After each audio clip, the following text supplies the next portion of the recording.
Estimadas alumnas, estimados alumnos, muy buenos días. Bueno, muy buenas tardes. Porque ustedes van a recibir esta clase el día lunes 19 de octubre, a la tardecita. Así que bueno, espero que todos ustedes se encuentren bien, lo mejor que se pueda. Yo cruzando los dedos para que puedan cuidarse mucho, lo más que se pueda, sabiendo de que es tan agotador y tan cansador el año que nos ha tocado vivir.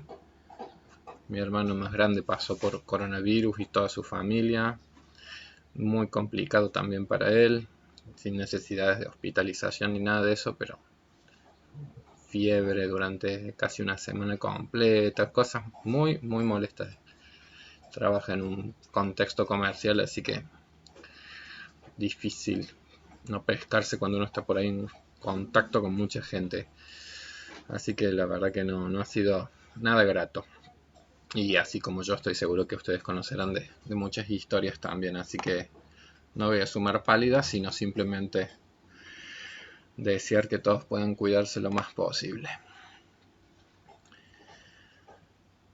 Los contextos definen mucho las historias y las trayectorias vitales. Cuando los contextos se ponen duros y difíciles, evidentemente que la vida no se hace sencilla para nada. Y en este contexto duro yo por ahí pensaba, esta peli es dura.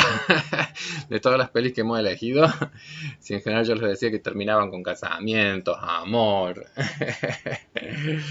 Yo creo que esta película en particular, la de Irina Sandler, es una película que evidentemente conmueve en muchos momentos por cosas muy dolorosas que también son parte de la condición humana, aunque bueno, en algunos casos son algunas de las cosas más, a veces más incomprensibles o más difíciles de poder pensarlas como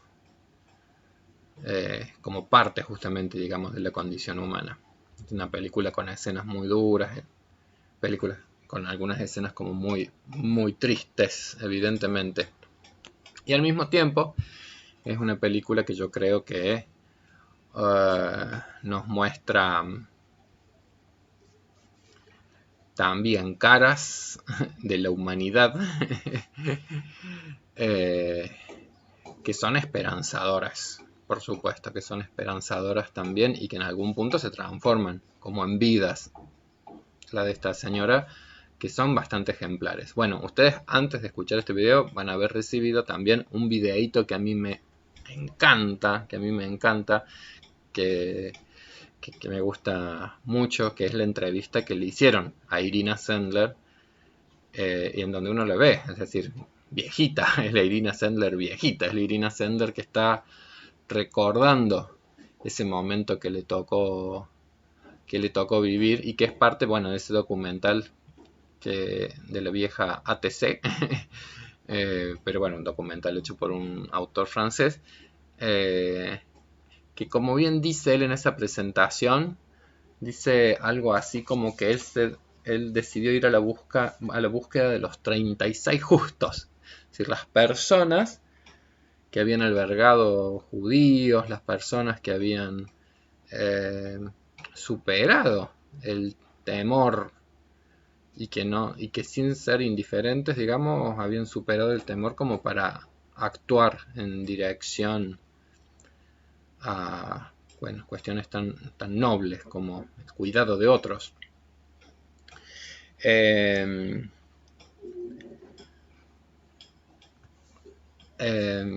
bueno, entonces yo digo, en ese relatito, aún siendo como tan breve, de Irina Sendler, en esa entrevista tan breve, yo creo que deja como algunos mensajes con respecto a lo que tiene que ver con las enseñanzas que su padre le dio, que por ejemplo nos ayudan a entenderla a ella, reflexiones con respecto a lo que es el temor o el miedo, reflexiones sobre lo que es la amistad, la empatía, es decir, lo que lleva también a su involucramiento, comprensión incluso creo que de ella en términos bueno, de la diversidad de la condición humana también. Así que me parece que es como un testimonio autobiográfico muy lindo. Y en ese sentido, insisto, esta como película es distinta a las otras películas que hemos visto porque es una de las pocas películas en donde efectivamente es una historia, es una biografía, es una historia real, contexto tan singular. Y bueno, es como distinta a las otras películas que veníamos viendo. Entonces vamos a ir analizándolas de a poquito. Bueno, las primeras escenas básicamente lo que hacen es como contextualizarnos el desarrollo, ¿sí? El contexto es el de la Segunda Guerra Mundial. El contexto es el de el gueto de Varsovia, en Polonia. El gueto de Varsovia, en donde, como muestran ahí en el videito, 600.000 personas encerradas. Y sin embargo, la primera escena es aún en ese gueto, que el director de esta película notarán que ha elegido siempre como una tonalidad para todas las escenas con grises, mucho gris ahí.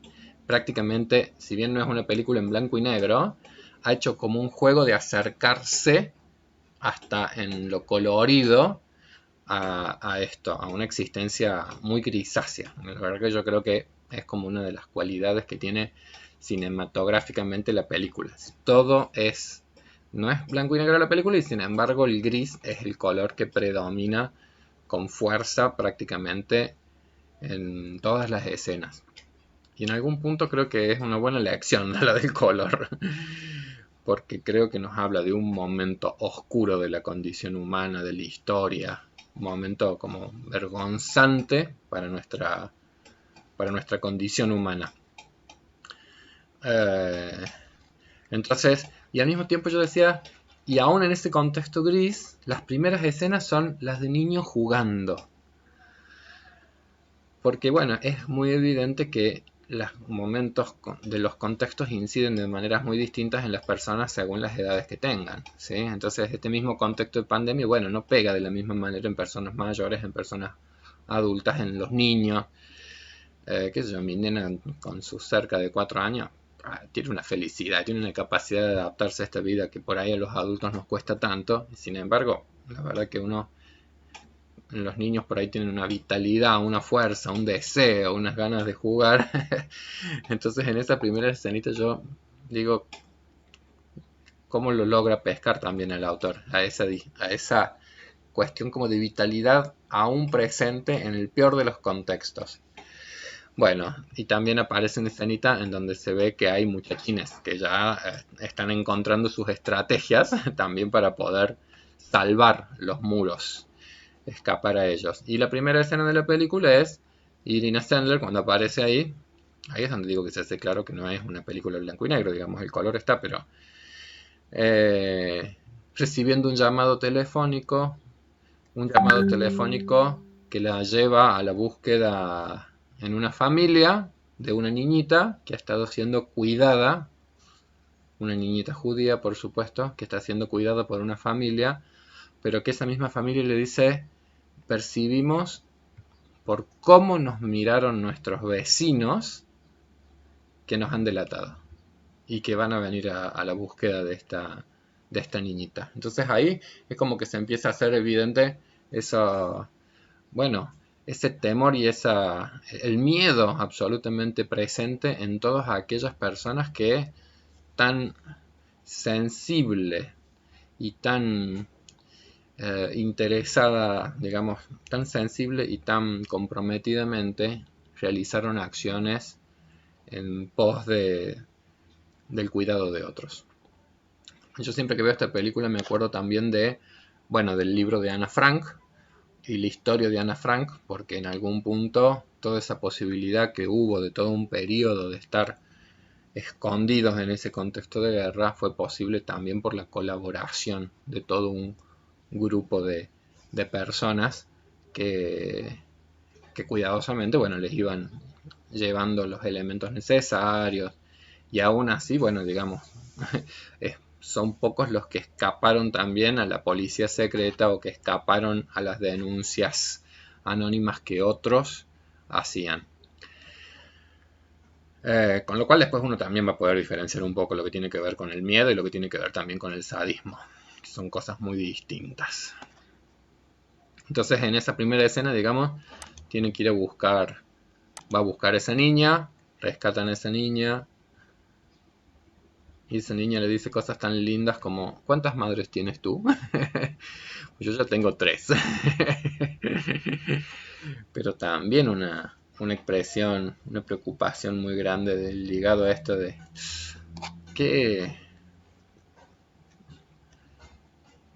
cómo procesar esas sensaciones o esas situaciones de abandono que va viviendo. En esta película está muy presente, para mi gusto, muy presente el relato bíblico de las madres que se presentan ante el rey Salomón disputando una hija, y entonces la madre que está dispuesta a renunciar en dirección a la supervivencia de un hijo. Bueno, acá está clarísimo que en estos contextos tan excepcionales las expresiones más sublimes muchas veces del amor tienen que ver con la posibilidad del desprendimiento, del objeto amoroso. Si en algún punto digo, esta misma familia no solamente es el temor lo que los moviliza, sino también es una capacidad amorosa, que es la de saber que ante el riesgo vital, la única chance es la liberación, del mismo modo que hubo una primera madre judía que hizo ese movimiento, y que Irena lo menciona en la entrevista también, ¿sí? Pero claro, qué expresión tan desgarradora y qué dolor tan gigantesco. Bueno, eso es producto de los contextos. Y ahí aparece la madre de Irina haciéndole bueno, gestos, juegos. Y ahí finalmente la llevan a esta niñita a este lugar que era como un orfanato. Y yo en esa escena también, yo siempre como que me conmuevo mucho cuando veo todas estas mujeres sosteniendo, es decir, como construyendo tejido colectivo. Como los momentos también de contextos más brutales, momentos más difíciles, las sociedades se sostienen en gran medida por esas redes de contención, muchas veces están constituidas por mujeres, están presentes las mujeres en el enlace, en los nudos y en los tejidos colectivos. Cuando uno piensa actualmente en los contextos de dificultades de los conurbanos, de las grandes ciudades, las ollas populares, los comedores, toda la acción de sostén que colectivamente se realiza, tan indispensable para que la vida pueda ser vivible. A mí me emocionan esas mujeres. Y por otro lado, entonces ahí vamos viendo a Irina en las siguientes escenas. Ahí ya aparece un personaje encantador, que es el conductor de la ambulancia, que es parte. Y bueno, esas son las escenas que yo digo que son como de una tristeza tan grande. Irina todo el tiempo va llevando con comidas escondidas, con productos. Ahí le va a llevar a estos hermanitos un poco de pan. Esos hermanitos que después veremos que uno fallece. La charla que Irina tiene con el padre Godlietsky, y en donde en algún punto ella también va insistiendo, buscando, presionando en dirección a que él también en sus diócesis consiga más personas de confianza para que otros puedan albergar a otros chicos. La primera niñita que ella recoge era la niñita que no había llegado a estar dentro del gueto de Varsovia, digamos, sino que en ningún momento fue trasladada al gueto, sino que justamente pudo permanecer siempre por fuera del gueto de Varsovia. Pero entonces Irina acá ya empieza a percibir también la necesidad tal vez de que algunas poder rescatarlas, como quien dice, de este lugar. Entonces ella como presiona. Y ahí aparece también un componente central, que es la cuestión de la confianza, es decir, cómo lograr conseguir personas de mucha confianza. Y ahí está la fortaleza psíquica más brutal de la condición humana, más importante, más significativa, que es la confianza. La confianza básica o la desconfianza está en el núcleo de la condición humana. Es decir, ¿qué nos despierta el otro? ¿Qué me despierta el otro? El otro, en definitiva, es siempre... El otro, en definitiva, es siempre ese gran enigma que me puede llevar a lo que habíamos trabajado también en alguna de las otras clases, a estas cuestiones que son del Eros o que son del Tánatos. Eros y Tánatos, vida y muerte. Freud tiene un texto precioso sobre la Primera Guerra Mundial, de guerra y de muerte, y ha hecho muchas reflexiones con respecto a estas temáticas. Entonces, de guerra y de muerte es un texto que nos ayuda realmente a, aunque duela, poder entender que en la condición humana el espectro de los impulsos humanos, desde los más amorosos, más sublimes, más tiernos, más nobles, como cuando yo digo el ser humano es una madre capaz de permitir la liberación, de separarse de un hijo con tal de que la vida de un hijo pueda sobrevivir, aunque la propia vida finalice, como quien dice, desde el acto más sublime del amor hasta los actos más brutalmente, lamentablemente también absolutamente humanos, de expresiones del más cruel de los sadismos, del trato más inhumano que uno podría llegar a imaginarse y sin embargo existen, de la tortura, de los sadismos en términos más extremos. Entonces, comprender la condición humana es comprenderla en ese espectro que va de Eros a Tánatos, como quien dice, en ese espectro, desde los aspectos más sublimes. Y cuando digo sublimes, digo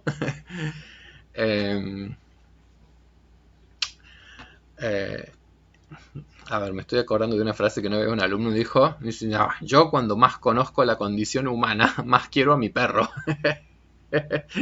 Y sí, a los perros uno los ama por ese componente que tiene que es el de la fidelidad, que es justamente el de la fe. La fidelidad viene también de fe, confianza, es decir, esa cercanía que es sostenedora y que es lo que funda en nuestras vidas psíquicas todo lo bueno.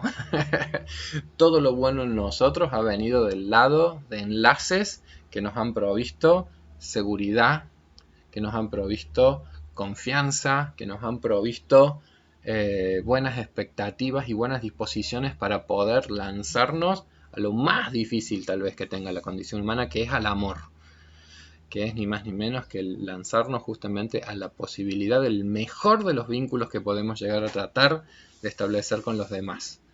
Enlaces en donde logremos domeñar nuestros aspectos más agresivos, más primitivos, más sádicos, que también son parte de la condición humana. Por supuesto que para poder entender entonces cómo toda esta dimensión impulsiva de la condición humana, tan de nuestra condición, se organiza, la teoría psicoanalítica lo que construye es una teoría. Y la teoría psicoanalítica lo que postula es que justamente una instancia muy ordenadora de toda esta vida pulsional es una instancia que se denomina el super yo. ¿Sí? O sea, una instancia psíquica que justamente tienen sus orígenes la instauración de ciertas legalidades que van a ser las que nos van a regular en nuestros modos de vinculación con los otros, definiendo muchas veces qué cosas van a estar permitidas o qué cosas van a estar prohibidas en la relación con los demás.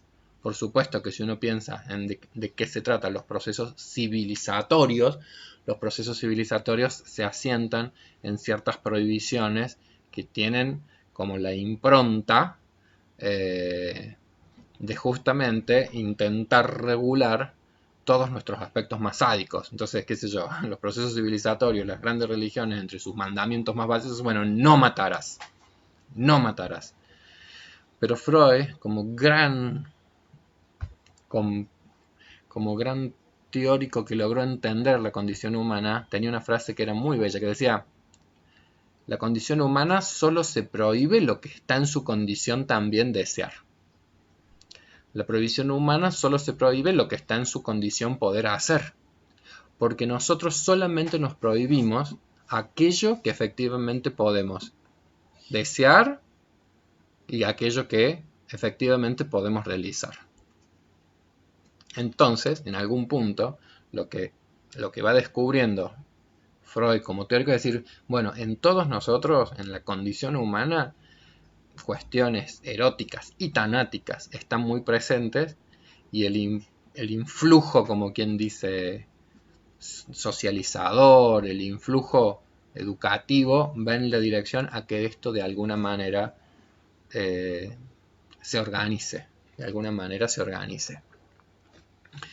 Pero bueno, ahí aparece con claridad ya en la peli esta idea de tenemos que encontrar las personas en quienes podamos confiar y que deseen colaborar y que deseen ayudar.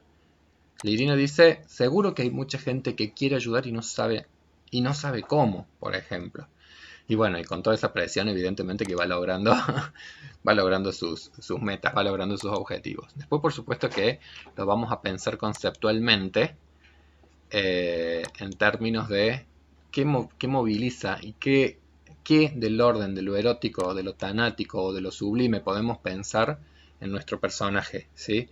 Y después vamos a pensarlo también en términos de esto, de la estructuración entonces que ella ha tenido en términos superyoicos, en términos de cuál ella considera que son los mandatos morales, en términos de cuáles cree ella que son los ideales que tiene que alcanzar en la vida. Bueno, sigo con la peli.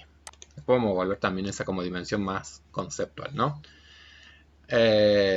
Bueno, además de esa, como quien dice, visita que ha hecho de los chicos y qué sé yo, lo que va viendo, acá ya aparece algo muy importante en la película, que es, y que también nos ayuda a entender el grado como de compromiso emocional que ella tiene. Ahí hay una amiga en el gueto, hay una amiga de ella que es Eva, y que es parte de una familia judía, en donde además el padre de Eva es el rabino, o sea que se ve que tiene una posición, un estatus muy significativo en su comunidad, y ella llega con la alegría de la madre de recibirla, con la hija de su amiga Eva, que es Carolina, y que recibe, yo digo, cuando reciben esos panes y los huelen, y bueno, y los regalitos, y yo me acuerdo que una vez para dar una charla al grupo de acompañamiento busqué qué significa la palabra acompañar. Y es con pan. Miren qué sencillo que son algunas cosas. Acompañar es acompan. De ahí viene la palabra acompañamiento. Es cuando uno comparte el pan con el otro. De ahí viene la palabra acompañar. Que sea con un pan. Que sea con eso nutricio. Los vínculos se sostienen a partir muchas veces simplemente de la compañía. Del compartir algo que después por supuesto que puede no ser el componente material. Pero la palabra en sí viene de ese origen. La palabra en sí viene de una expresión que es esto de poder compartir el pan con el otro. Acompañarnos. Fundamento básico del establecimiento vincular, ¿sí? Es decir, el poder mantener algo del orden de la presencia de la cercanía, de la confianza, y que es lo que produce, por supuesto, en la construcción de lo que es una red. Las redes de acompañamiento, por supuesto, que están muy ligadas a cómo nosotros hacemos de la vida algo muchísimo más transitable o muchísimo más áspero. Como en algún punto, piensen ustedes, esa familia, la visita de Irina es lo que hace que ese día sea distinto, que ese día sea especial, que ese día sea rescatado también entre los recuerdos por una presencia amorosa de un otro. La bendición de poder acompañarnos, la posibilidad de poder acompañarnos está en la base también de los movimientos más solidarios y de los movimientos más potentes para poder intentar ir superando colectivamente las dificultades que la vida presenta.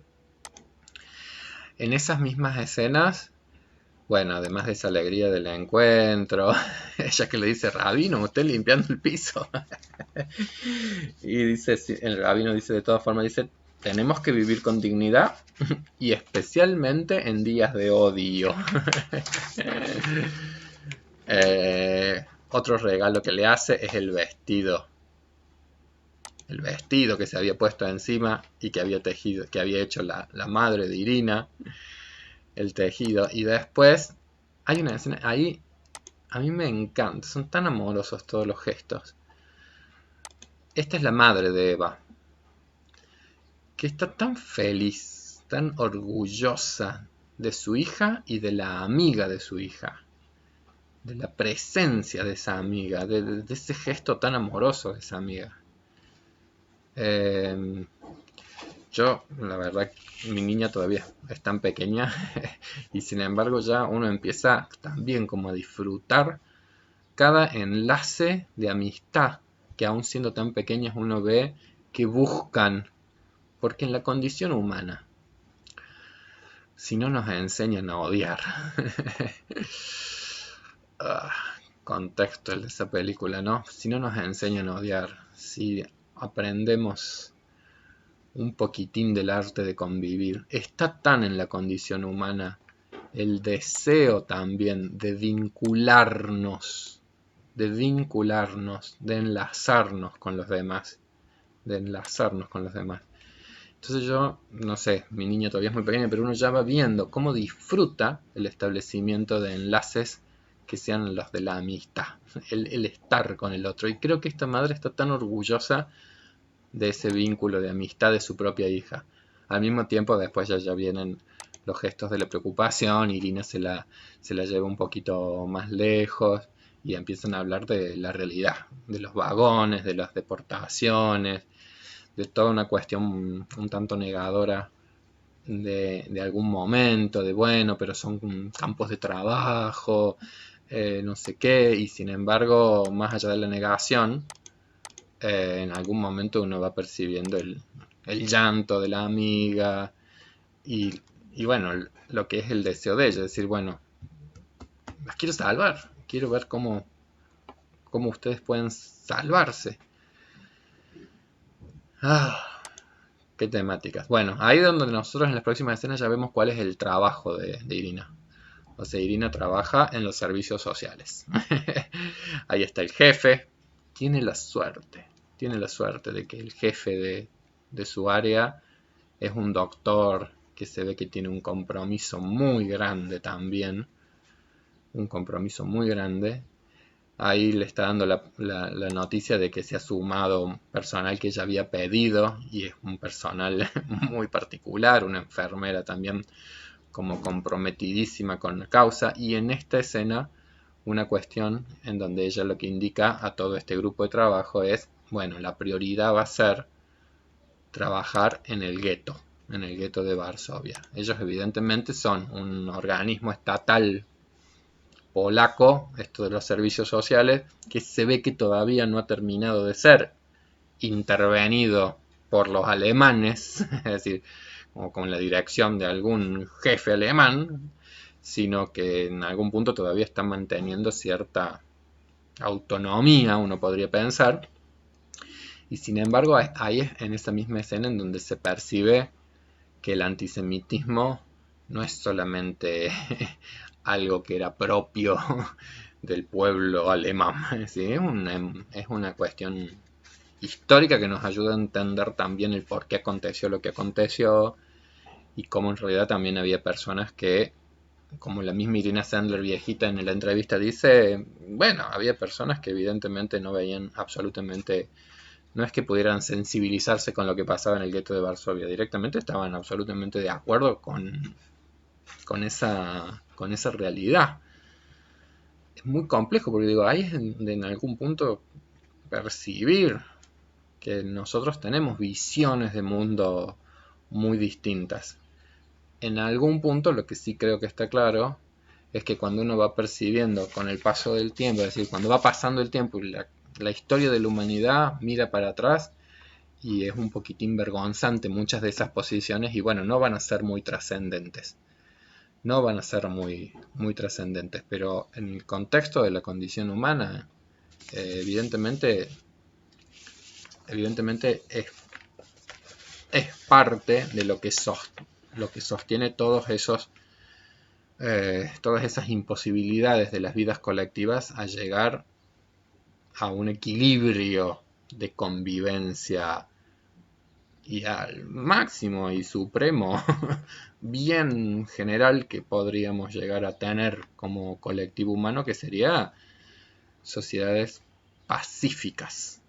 La paz es una construcción humana, pero que es un producto cultural de dificilísimo alcance, porque realmente es una conquista cultural que requeriría como de un compromiso colectivo con los valores y con una, diría Freud, con una renuncia, con una transformación, con una sublimación muy grande de los impulsos más jodidos de nuestra condición. Esa escena, ahí cuando Irina va dando todas las indicaciones, en tanto que jefa de ese departamento, evidentemente uno le dice, bueno, perdone, yo no estoy de acuerdo, yo no voy a entrar al barrio judío, yo no voy a llevar tifus a mi casa, yo no sé qué, me voy. Y entonces ahí de repente Irina también dice, bueno, alguien más, y algunas más se levantan. Algunas más se levantan. Acá, por supuesto, que uno ya empieza a ver de qué se trata las tensiones en términos de lo que nosotros hacemos, que es el juicio hacia los otros. Es decir, bueno, la película evidentemente va tomando posición y la historia toma posición con respecto a la actuación humana, digamos, es decir, bueno, lo que uno no puede hacer en la vida es desligarse de la responsabilidad de los propios actos. Y en algún punto, digo, uno, Poncio Pilatos, uno podrá intentar lavarse las manos, pero a la historia Poncio Pilato pasó como Poncio Pilato. Es decir, no pasa precisamente desde una perspectiva de qué ejemplar su comportamiento o qué justo o que loable. De eso se trata un poco también lo que esta película hace. Cuando nuestra cultura define la defensa de determinados ideales, esos ideales también se encarnan en comportamientos. Esos se encarnan en personas que en algún punto han tenido una dimensión de ejemplariedad. Necesitamos para la vida colectiva, como quien dice, es algún tipo como de referente que sea precisamente el que pueda llegar a ser depositario también de idealizaciones que nosotros construimos. Es como los próceres, digamos, decir, bueno, necesitamos un Sarmiento, necesitamos un San Martín, es decir, la idea de nación, la idea de pueblo, la idea de argentinidad, es decir, bueno, todo ese tipo de como construcciones colectivas requiere algún tipo de idealización requiere de algún tipo de construcción de ejemplariedades que puedan ser modelos de identificación para las personas, para justamente lograr una mejor regulación de nuestros aspectos más instintivos y la puesta, como quien dice, de la energía en la dirección de poder encaminar nuestros comportamientos hacia esos elementos, hacia esos, como quien dice, ideales que uno se pone. Entonces, bueno, evidentemente en la película ahí va emergiendo quienes adhieren y quienes no están en posibilidades de hacerlo. Yo siempre insisto en algo. Bueno, la película evidentemente nos muestra lo que es la realidad, digamos, ¿sí? Acá es cuando yo inevitablemente como psicólogo uno no puede no dejar de ser como comprensivo. Es decir, bueno, ¿cuál será la historia de esta persona? ¿Cuál será la historia? ¿Cuál habrá sido su educación? ¿Cuál habrá sido decir? Es comprensible. Es comprensible. Cuando vimos la película de... no fue en este curso. Hay una película sobre Nelson Mandela y el carcelero de Mandela. Entonces, es difícil también escapar a cierta convencionalidad de época. Es difícil no actuar como prácticamente, probablemente la mayoría o muchos actuaron. Es difícil llegar como al grado de libertad y al grado de coraje y al grado de compromiso de lo de las figuras ejemplares, porque en algún punto, yo por ahí pienso, pero Irina Sendler, las figuras ejemplares yo siempre digo nos dejan como en Orsay, nos dejan en Orsay, nos dejan como en una posición lejana. La verdad es que uno siempre al lado de ciertos personajes va a sentirse pequeño, y sin embargo creo que parte también de la comprensión es que ni Sarmiento era perfecto, ni Irina Sendler era... No, eran seres humanos como todos. Que cuando uno en algún punto se compromete con algunas cuestiones, bueno, lo más trascendente de nuestras vidas quedará también de la mano de esos mayores compromisos que uno pudo tomar y de esas luchas que uno pudo hacer en contextos más chiquititos o contextos más sociales. Y ahí, bueno, ahí aparece un personaje que en esta película es Stefania, y en donde ella y le dicen, bueno, a ver, ella tuvo una cosa muy cuidadosa, con un estilo muy duro, como es el de Irene, es decir, Stefania, usted está hace muy poquito. Es el momento en donde también usted podría elegir, como quien dice, porque ella sabe del riesgo, o ella sabe de lo duro que es esto. Y sin embargo esta muchacha dice, yo estoy hace poco, pero sé que tengo que hacerlo. Sé que tengo que hacerlo. Y por supuesto que queda horrorizada de lo que ve adentro del gueto. Y entonces ahí es cuando yo digo que Irina tiene como cierta claridad de... Estamos en una guerra. Hay que ser duros. Hay que ser como un soldado. Hay que estar preparados. Usted es un soldado ahora. Y un soldado debe ser duro. Si no es duro, no puede luchar. Y es muy interesante porque digo, nos muestra un poco de qué se trata la condición humana. La dureza no es insensibilidad en muchos casos. La dureza no es insensibilidad, al contrario. Al contrario, creo que en el caso de Irina Sendler, justamente su sensibilidad es inmensa y el único modo de mantener a raya también esa sensibilidad para que no se transforme en algo que pueda ser perturbadora de sus posibilidades de accionar es no expresarla tantísimo, no casi que le toca como hasta un esfuerzo como de cirujano, como de alguien que se tiene que mostrar tan duro, casi que sádico, como quien dice, es decir, como llegando a una cuestión como de disociación muy grande, porque si no tuviese esa como dureza, no podría hacer lo que hace. ¿Quién podría separar a una madre que ama a un hijo si no fuese simplemente por una cuestión acá dura y cruda de racionalidad? Porque el criterio de poder llevar a estos hijos, sacarlos de este lugar, desprenderlos de una madre para que pueda sobrevivir, es pura y duramente un acto de racionalidad absoluta. Y la racionalidad, por supuesto, que es fría y necesita incluso como de esa frialdad. Por eso digo que es como un cirujano. Tiene que tener ciertas cualidades psíquicas como para poder agarrar un bisturí, abrir un estómago, sacar un pedazo de, qué sé yo, de chinchulín y decir, oh, no cualquiera puede hacer eso, no cualquiera puede ser un cirujano, no cualquiera puede hacer, porque necesitas realmente un grado como de disociación operativa, diríamos los psicólogos, es decir, realmente de poder como disociarte, de poder casi que hacer como una actuación que esté requiriendo lo que muchísimos humanos, si se te colara un poquitito una cuestión sentimental, ya no podrías hacerla. Ya no podrías hacerla. Y acá yo creo que es cuando ella empieza a percibirlo o a pensarlo a partir de escenas como estas, cuando los están vacunando a los chicos y una madre le dice, ¿quieres salvarlo? Así, ¿para qué lo vacunan? Si no, de acá no vamos a sobrevivir. ¿Quieres salvar a mi hijo? Lléveselo.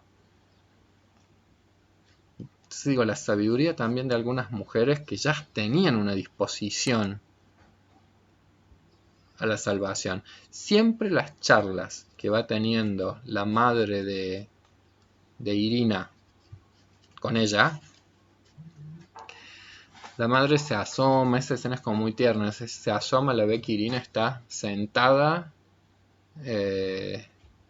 como con la mirada un poco medio perdida, Irina, ¿qué te pasa? Entonces ahí aparece bueno, lo que es ya su historia infantil. Y una sensación o una emoción que ella está sintiendo acá, que es el impulso que ella percibe en términos del compromiso que percibe que necesita cumplir. Acá es cuando uno ya empieza a percibir con claridad de qué se tratan un aspecto superyoico, un aspecto del superyo, que son los ideales que gobiernan las acciones, que gobiernan las vidas, un aspecto del superyo. Porque otro aspecto del superyo, por supuesto, otro aspecto del superyo son las prohibiciones, es decir, lo que no se puede hacer. Lo que no se puede hacer. El superyo tiene como aspectos que son del orden de lo prohibido. Entonces esa es como la parte más más reguladora en términos de mandatos de prohibición. Es decir, bueno, las cosas que no se pueden hacer y que si las llegaras a hacer sentirías culpa. Entonces, bueno, está claro que están muy interiorizadas en Irina. Bueno, prohibiciones, cualquier tipo de prohibiciones ligada al no matar, al no dañar a otros. Es decir, uno no va a ver en Irina ningún tipo de comportamiento dañino ni lesivo hacia ningún otro.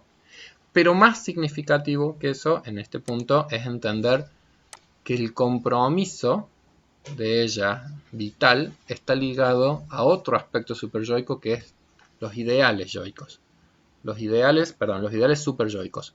Pero que esta instancia, el superyo, vendría a ser una instancia psíquica que es soberana con respecto al yo, es decir, con respecto a la conciencia, con respecto a nuestros aspectos yoicos. Entonces el superyo, en algún punto, nos va a ir generando como dos tipos de sentimientos muy distintos, digamos. Unos sentimientos podrían ser los sentimientos de culpa, si uno transgrediese algunos de esos aspectos que están determinados como prohibidos, pero por otro lado, sentimientos de mayor o de menor valía personal en dirección a qué tan cerca o a qué tan lejos está mi accionar de ciertos ideales que yo he construido con respecto a la vida, y que en este caso, en el caso de Irina, se explica que en ella está esa sensación de estoy haciendo poco.